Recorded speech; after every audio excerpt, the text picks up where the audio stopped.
Bonjour, bonjour, mesdames et messieurs, bonjour chers frères, bonjour chères sœurs, bonjour à tous les Camerounais, bonjour à ceux qui me suivent longtemps, qui pensent que j'ai quelque chose à leur alimenter le labyrinthe cervical. Donc je saluerai comme ça très rapidement mes abonnés de M22, la page M22 Cam, la chaîne, ou encore Danny Scorpio, tout simplement Danny Scorpio officiel, la page Danny Scorpio, la chaîne YouTube. Ok, je vais aller très rapidement ce matin, parce que le temps nous est imparti. Vous savez très bien que le prix des denrées alimentaires, l'huile, machin, tout ça augmente dans le marché. Cela veut dire que le niveau de vie et puis la valeur de la panière ménagère a baissé. Nous sommes obligés, nous, de travailler 2 fois, 10 fois. Et je me demande, ces milliers de Camerounais qui n'ont pas de travail, ces milliers de Camerounais qui n'arrivent pas à joindre les deux bouts, comment ils vont faire? Mais tiens, ce n'est pas l'élément essentiel sur lequel je reviendrai ce matin, même comme on ne m'interdirait pas de dire que pendant que le litre d'huile coûte aujourd'hui 1500 francs, ça veut dire que l'huile d'arachide, pendant que le litre d'huile d'arachide coûte aujourd'hui 1500 francs dans le marché, alors il y a une certaine autorité qui s'est arrangée, une autorité comme le ministère du Commerce, qui s'est arrangée à faire en sorte qu'au sud, que le litre d'huile soit maintenu, d'huile comment vous appelez ça, d'huile d'arachide, soit maintenu à 1200 francs. Eh bien, chers Camerounais, je vous interpelle. Vous qui dormez encore du jour au lendemain, vous qui pensez que le temps est encore devant nous, je vous interpelle. Nous sommes en train d'entrer dans une phase hégémonique. Nous sommes en train d'entrer dans une phase qui devient de plus en plus très dangereuse. Alors, l'information que je vous donne ce matin, il faut la vérifier. C'est-à-dire qu'en fait, vous avez le litre d'huile, je ne citerai pas les marques, ici, l'huile a augmenté de 1200 à 1500 francs. Mais au sud, on a pris des résolutions en sorte que l'huile n'augmente pas. Eh bien, vous allez me dire, au point où certains commerçants ou certaines personnes vont dire, quand ils font un tour du côté du sud, ils préfèrent acheter le carton d'huile pour rentrer. Dites-moi qu'est-ce qu'on est en train de préparer aux Camerounais et qu'est-ce que les Camerounais sont en train de subir. En plus, je vous dis encore, moi, Danny Scorpio qui vous parle, ce n'est pas l'huile qui manque chez moi. Et mon huile, quel que soit lambda, je suis quelqu'un qui importe. Et dans l'importation, l'huile ne manque pas chez moi. Mais je vais vous dire, mes chers frères, tant que nous serons encore à réfléchir, à se souvenir, à faire attention à quelque chose qui nous touche particulièrement, nous serons encore en arrière. Tant que nous pensons que de toutes les façons, c'est certaines personnes qui doivent faire le boulot, voilà, et sauver la masse. C'est vrai, certes, c'est vrai, il faut que je vous le dise ici aujourd'hui, que ce n'est pas toujours la masse qui sauve les personnes. Mais il y a des personnes concentrées, des personnes qui sont appelées à mener des actions. Ce sont ces personnes-là, dans une sphère globale, nonobstant les idéologies des groupes et tout, mais dans une sphère globale qui font souvent changer la donne.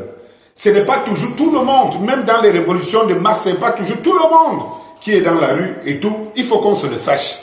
Il faut qu'on arrête donc de dire aux Camerounais, tout simplement sortez, mais d'interpeller des Camerounais qui ont cette culture, cette nature, des Camerounais comme moi, des Camerounais d'action. Une fois que j'ai fini de le dire, c'est qu'on s'arrange aujourd'hui que la vie peut être compliquée pour tout le monde, dans toutes les régions, mais certaines élites du Sud, pour pouvoir contenir la colère, la grogne sociale, et que ma foi, je vais vous dire ici, que malgré tout, je suis fort convaincu que, ne soyez pas étonnés, la plus grande grogne risque de venir du Sud, et viendra du Sud. Parce que les boules, en association, les boules d'abord, en tant que boules, restant des boules. Ils en ont marre. C'est pour ça que je disais ici qu'au-delà du tribalisme qu'on imaginait, qu'on veut vendre et tout, au-delà du fait que le pouvoir a toujours été chez les boulous, il faut se dire une chose.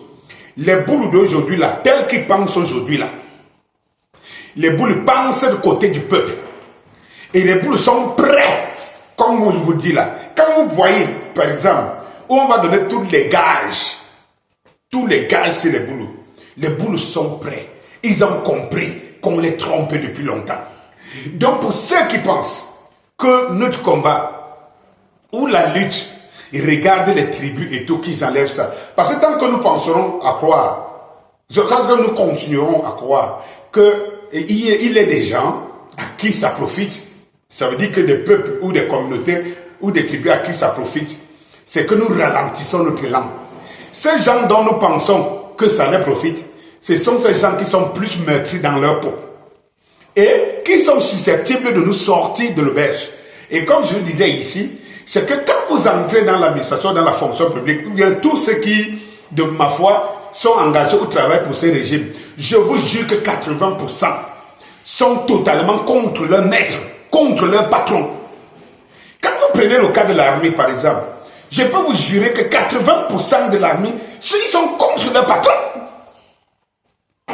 Donc, pardon, changeons notre disque. Évitons d'indexer, évitons de stigmatiser des gens parce que tel marche avec tel. Et vous allez voir comment je vais y arriver. Tel marche avec tel, tel est contre tout. Mais je vais vous dire une chose.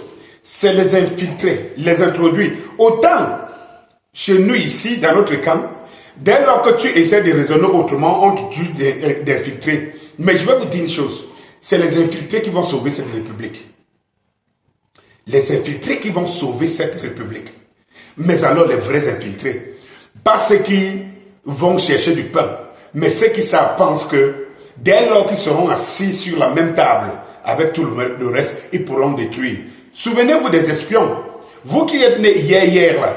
Souvenez-vous de tout le Mossad, l'ex-KGB, service secret russe, et tout ça, la CIA et tout. Souvenez-vous comment ils fonctionnent.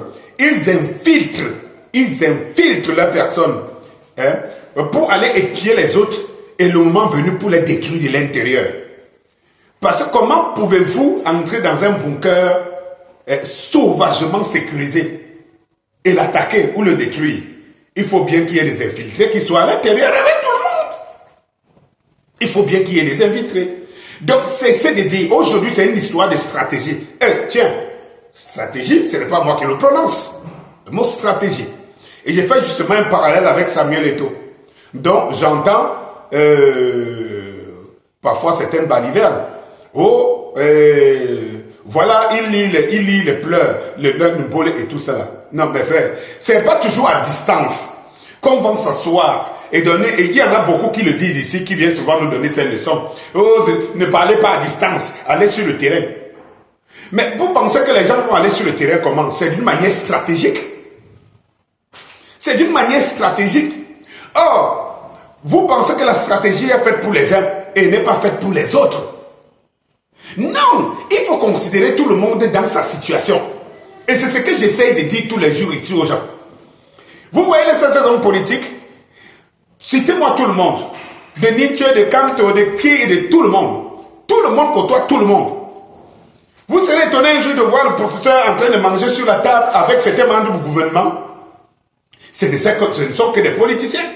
Cela n'amène pas à dire, oh, comme on a vu assis avec tel, c'est fini. C'est fini, il a vendu, il a machin, truc et tout. Ça, c'est encore des considérations binaires. Je dis bien binaires pour ceux qui entrent dans la lutte citoyenne et tout. Il n'y a pas meilleur moyen que d'infiltrer l'ennemi. Ça, il faut le savoir. Et bien, si je parle de parallèle avec Samuel Eto'o, soyons un peu sérieux. Moi, je peux vous dire aujourd'hui, j'ai évité depuis longtemps de parler depuis les machins, de parler de Samuel Eto'o. Parce que moi, je suis fan de Samuel Eto'o, il faut que vous le sachiez. Et je suis quelqu'un de très honnête envers moi-même. Quand je ne peux pas soutenir une position où mon cœur parle, je préfère me taire. Et c'est ça que je dis souvent aux gens ici qui ratent l'occasion de se taire. Je préfère me taire. Mais je préfère vous en parler aujourd'hui pour que certains comprennent que inutile de détourner les gens à chaque fois que les pièges se mettent en place. Je vais vous dire une chose. Samuel était comme une épine qui est dans le pied de ces gens-là. C'est une épine. Parce que je peux vous le dire, je peux vous le garantir, que c'est des gens comme les Samuel Eto'o. Et il y en a plusieurs. C'est pas Samuel Eto'o parce que, vous comprenez, si nous tous, vous parlez de lui, c'est parce que c'est Samuel Eto'o. Et vous comprenez très bien que ceux qui sont en face savent aussi que c'est Samuel Eto'o. Donc, seul Samuel Eto'o, dans sa situation, il sait comment il peut apporter de la différence, mais il savait très bien que s'il se met à dos tous ces gens-là, on va l'exclure, on va lui donner réserver le même destin que ces gens-là essaient de réserver au professeur Maurice Kamto, l'ambassadeur. Et il faut de temps en temps faire la différence entre les gens qui s'asseyent sur la table avec l'ennemi, avec l'intention de les contourner ou de les détruire, et ceux qui peuvent s'asseoir sur la table uniquement parce qu'ils vont chercher de quoi manger. Je vous dis que sortir de cette réflexion binaire va beaucoup nous avantager et nous avancer. Et si le peuple de la diaspora peut faire la même chose, ça va beaucoup nous avantager. Hier, Samuel Eto'o a été exclu de ma chair. Vous devez comprendre que c'est un rebelle au sein, à l'intérieur. Il faut faire une lecture qui est normale. C'est un rebelle au sein de cette machine. Mais ce que nous devions donc faire, c'est justement essayer de booster l'homme, puisqu'il n'est pas la bienvenue dans la cour, dans la cour des mangivores. Il n'est pas la bienvenue. Alors, au lieu de se contenter de dire, non, tu ne devais pas y aller, ce n'est pas aussi à distance, là où tu ne devais pas aller que tu vas changer quelque chose. C'est de se dire, voilà, on comprend très bien. S'il était cité, s'il était bien assis, on comprend très bien que quand Samuel Eto'o fait les appels parfois de balles, habillés, tout cela, ce n'est qu'une question de stratégie. Tiens, je répète encore le mot stratégie. Or, une grille de lecture est de nous montrer que ce qui s'est passé hier veut tout simplement dire que Samuel Eto'o n'est pas avec ces gens-là. Il n'est pas avec cette leur politique et ils l'ont compris. Mais ils ne savent pas. Mais à l'intérieur de ce système, il a des soutiens, il a des parrains. Mais en face, il y a toute une machine qui est prête à le broyer. Alors dites-vous une chose. Vous vous contenterez de le voir de côté. Et tout, comment peut-on faire si on n'approche pas ces gens d'une manière stratégique, si on ne les infiltre pas? Comment? Ce que je dis là, vous m'obligez à dire les choses parce que je vois qu'il y a des Camerounais qui sont toujours totaux. C'est-à-dire qu'on les amène doucement, on essaie de leur montrer, de faire le petit doigt comme ça, ils ne comprennent pas. Mais quand on vient ici dans les réseaux sociaux, ce que je dis là, il y a les stratèges du régime d'en face qui sont en train de regarder. Le jour ils vont m'ambasser parce qu'ils vont se rendre compte que, mais tiens, il devient de plus en plus dangereux. Il y a des gens de ce régime qui vont dire, oh, et voilà, qu'il a encore bavardé et tout ça. Ben, quand je vous dis, écoutez, vous avez souvent essayé des stratégies, ça ne marche pas. Mais écoutez les autres. Suivez les autres aussi. C'est ça la leçon de l'humilité. C'est plus facile de suivre les autres. Moi, tout ce que je vous dis. Et puis, j'ai encore entendu et puis, les gars ne sont pas bêtes. Ils savent très bien que de tout le monde là qui était là, et tout ce qu'on cite comme officiel et machin, personne n'a la popularité de Samuel Eto'o. Or, les gens sont dans une opération de polir leur image et tout. Comment voudrez-vous qu'ils laissent passer l'image de quelqu'un qui vient ternir ce qu'ils sont en train de construire? Ça veut dire polir leur image. Vous ne comprenez pas quoi? Vous ne comprenez pas quoi? Vous ne comprenez pas quoi? Samuel Eto'o n'est pas venu là pour leur donner du lait. Donc inutile qui continue, qui donne l'occasion à Samuel Eto'o de continuer devant le croulant de se faire de jubiler. Vous tous, vous êtes conscients que si Samuel Eto'o était dans le comité de l'ouverture hier. Ah, mais c'est lui qu'on parlerait. C'est lui qui soulèverait la foule. C'est lui qui soulèverait la foule. Voilà ce qu'il faut lire comme grille de lecture. Et plus que jamais, je suis fier de le dire aujourd'hui, parce que moi j'ai des éléments sur lesquels je me base pour soutenir l'homme. Jusqu'à présent, ce n'est qu'un homme. Je dis jusqu'à présent. Ça change demain, je changerai. Bon, et puis, de l'autre côté, j'ai suivi les activistes.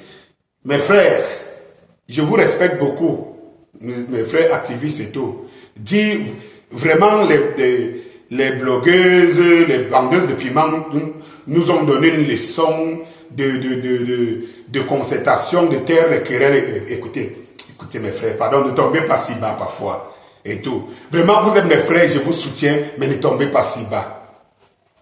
Ne tombez pas si bas. Ça veut dire qu'en retour, vous venez ensemble, vous dites, vous les comprenez. Ils ont su taire les querelles.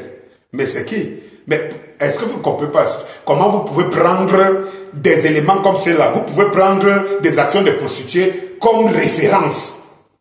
Hein, pour pouvoir, premièrement, il faut vous dire quelque chose. Devant l'argent, on est toujours obligé de se taire. Ces femmes sont des vendeuses de piments. Elles ne sont ce qu'elles sont que pour l'argent. Et donc, si l'argent les appelle quelque part, elles sont obligées. Ce n'est pas parce qu'elles s'aiment, mais elles sont obligées pour l'argent. Mais ne faites pas des comparaisons bizarres avec, par exemple, la lutte. Quand quelqu'un s'engage pour la lutte, ce n'est pas pour l'argent. Moi, ce que je fais là, le risque que je cours, ces gens vont me prendre demain. Ils me courent même 10 ans, 20 ans de prison ou bien prison à vie. C'est à moi, devant mon bon Dieu, à payer le résultat de mon engagement. Quel est l'argent que je gagne derrière tout ça? Quel est l'argent? Même parmi les activistes là, si on prend les milliards maintenant pour eux sur la table, vous allez vous rendre compte que vous serez d'accord. On va croire que vous êtes d'accord. Plus il y a des enjeux d'intérêt pour vous. Non, c'est tellement prendre souvent certaines références et tout. Mais ces filles-là, écoutez, c'est des filles qui peuvent coucher, qui font des partouzes, qui peuvent coucher entre elles car c'est une question d'intérêt. Elles ne peuvent ne pas s'entendre, mais dès lors qu'il y a un client qui les sollicite à 3 et qui leur pose des paquets de millions quand elles veulent, elles vont y aller. Elles vont se sucer, elles vont faire des partouzes. Vous ne comprenez pas quoi? C'est difficile à comprendre. Ne comparez pas la lutte de la vie. Parce que ce que nous faisons ici, c'est une question de vie ou de mort. Ne faites pas des comparaisons bizarres. Ne venez pas nous dire que non. Vraiment, les enfants, ils ont fait preuve de ci ou de ça et de ça. Non, arrêtez ça. Ne faites pas des comparaisons incomparables. Ne posez pas sur la table les choses qu'on ne peut pas poser. Et même quand vous dites ça, ça me sonne très mal à l'oreille. Que mes enfants comprennent et suivent un discours qui dit des vagabondeuses sexuelles, des vadrouilleuses de pornographie, je ne sais pas moi, des prostituées de luxe et tout cela donne des leçons de vie. Mais soyons un peu sérieux, quoi. Est-ce que vous entendez ce que vous dites là? Soyons un peu sérieux. De quelles leçons de vie parlez-vous? Et tout, de quelles leçons? Elles défendent leur magot. Elles n'ont qu'un seul donateur. C'est normal qu'elles se taisent pour aller récupérer les dons. Attendez quand vous voyez après la canne. Oui, et vous allez dire c'est une leçon de vie. Elles sont allées pointer. Nous aussi, vous là, les actifs, vous pointez où? Les vrais. Pas ceux qui émargent quelque part. Mais vous, les activistes, là, vous pointez où? Pour que vous vous dites, ici, pour une question d'intérêt, on est obligé de se taire. Mais oui, mais regardez comment vous vous séparez. Vous vous séparez pour des simples intérêts de mature vue et tout. Mais je vous dis, aujourd'hui, qui si on pose un paquet de millions, et vous le savez très bien, beaucoup se sont unis dans cette lutte parce que quelque part, il y avait les intérêts qui convergeaient. Donc, quand les intérêts convergent, ce n'est pas que les gens sont ensemble. Ils ne taisent pas les querelles parce qu'ils veulent. Ils savent très bien que s'ils ne taisent pas, ils perdent. Bon, l'activiste a quoi à perdre s'il ne taise pas ses intérêts? Il a quoi à perdre? Est-ce qu'il vit de l'activisme? Vous pensez que moi j'ai quoi à perdre? Bien au contraire, j'ai ma vie à perdre, donc je ne sais pas qu'il gagne. Ne mettez pas ce genre d'idées dans les têtes des gens. Cela veut dire que si moi aujourd'hui on m'appelle, comme on l'a souvent fait, on m'appelle avec les autres, et le régime met un paquet d'argent au milieu. Et vous allez me prendre pour exemple que j'ai réussi à taire les querelles contre les gens sur qui je tire, mais quelles sont ces leçons que vous voulez donner aux gens? Vous n'êtes pas obligé d'être ensemble. Dans une lutte, vous n'êtes pas obligé d'être ensemble. Mais pour gagner la lutte, il faut que constituer un groupe. Et vous pouvez avoir des groupes idéologiques différents, mais qui convergent vers la même lutte. Qui vous a dit que vous êtes obligé d'être ensemble? Déjà, même quand vous êtes déjà 5, 10, 15, 20, pour un même objectif, c'est difficile de coordonner. C'est pour cela qu'il faut toujours un chef. C'est difficile de coordonner. Donc, si vous êtes dans un groupe et que vous pensez la même chose, vous vous constituez, vous qui pensez la même chose, vous constituez. Les autres aussi qui pensent autrement, mais avec le même objectif, ils constituent leur groupe. Ce qui est là, c'est que vous coordonnez seulement les actions. Vous n'êtes pas obligé de vous asseoir, de marcher ensemble, mais vous coordonnez les actions parce que vous avez le même objectif. C'est tout. Le problème avec la lutte, par exemple, avec les activistes de la diaspora, c'est qu'ils s'entretuent entre eux, hein, et les uns les autres font le litchi, les autres signalent. Après, c'est le tour des autres, les autres signalent. Et chacun dit, non, le litchi c'est pour. Les autres, le litchi c'est pour. Et tout. Ce n'est pas quelqu'un qui vient vous combattre, c'est vous-même que vous combattez.